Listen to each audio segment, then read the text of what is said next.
میں ایک پاکستانی ہوں اور مجھے لگتا ہے کہ میں محب وطن بھی ہوں۔ بچپن میں معاشرتی علوم کی کتاب میں جو پہلا سوال یاد کیا تھا وہ تھا پاکستان کب بنا اور کس نے بنایا؟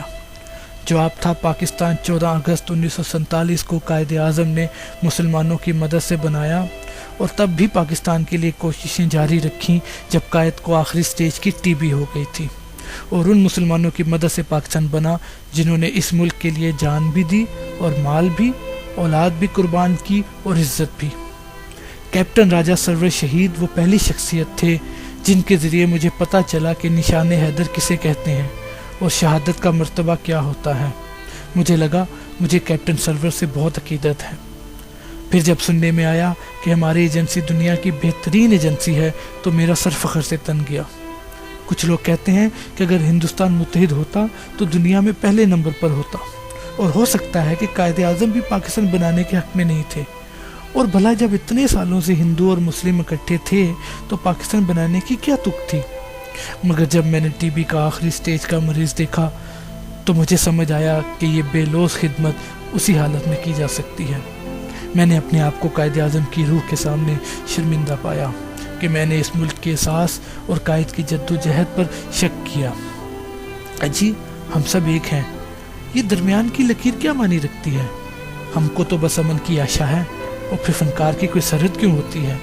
اور اس کی فنکاری دیکھنے میں حرج ہی کیا ہے؟ واقعی فنکار سے بھلا کیا ضرر ہو سکتا ہے ملک کو؟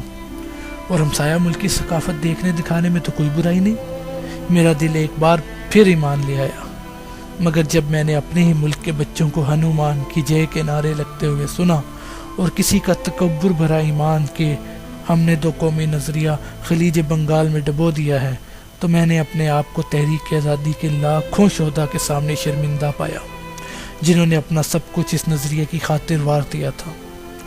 پاکستان میں رکھا ہی کیا ہے؟ انسان ساری زندگی پڑھے اور پھر ڈھنگ کا سروس سٹرکچر بھی نہ ملے تو کیا فائدہ؟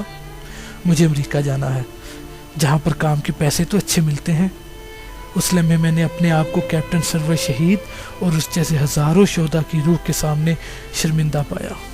اگر روز حشر انہوں نے مجھ سے پوچھ لیا کہ تمہارے جس گھر کی حفاظت کی خاطر میں اپنا گھر ادھورا چھوڑ آیا، اس کی ترقی میں تمہارا کتنا حصہ ہے، اور مجھ سے عقیدت تھی تو اس ملک کا قرض بھی اتارا ہوتا، تو میرا جواب کیا ہوگا؟ پاک بھارت عوام تو امن چاہتی ہے، لیکن ایجنسیاں ایسا نہیں چاہتی۔ ساری قتل و غارت انہی کی مچائی ہوئی ہے، خیبر پختونخوا ہو یا بلوچستان۔ اور جب ان سے پوچھو کہ جی کیا کام کیا آپ نے، تو کہتے ہیں ہم نے بہت قربانیاں دی۔ اجی قربانیاں دی ہیں تو حساب دیتے کس بات کا ڈر ہے پھر؟ واقعی امن کام ہو جائے تو اس سے کسی کا نقصان ہے بھلا؟ پھر اس ایجنسی کی ضرورت ہی کیا رہ جائے گی؟ مگر جب گرفتار دہشت گردوں کی شناخت کی تو میں نے اپنے آپ کو ان مجاہدوں کے آگے بھی شرمندہ پایا جو امن کے زمانے میں جنگ کرتے ہیں تاکہ جنگ کے زمانے میں اپنی کی ہوئی جنگ کا نتیجہ دیکھیں۔ میں واقعی شرمندہ ہوں۔ اگر روز قیامت ان سب لوگوں نے مجھ سے جواب مانگا تو سوائے شرمندگی کہ میرا جواب کیا ہوگا؟ آپ بھی سوچئے گا ضرور۔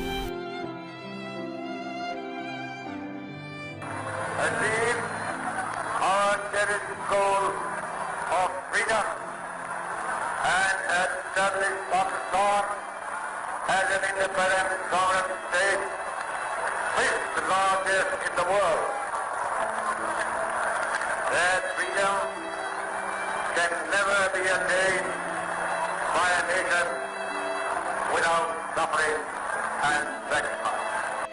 But I can say with confidence that with courage and self-reliance and by the grace of God we shall emerge triumphant.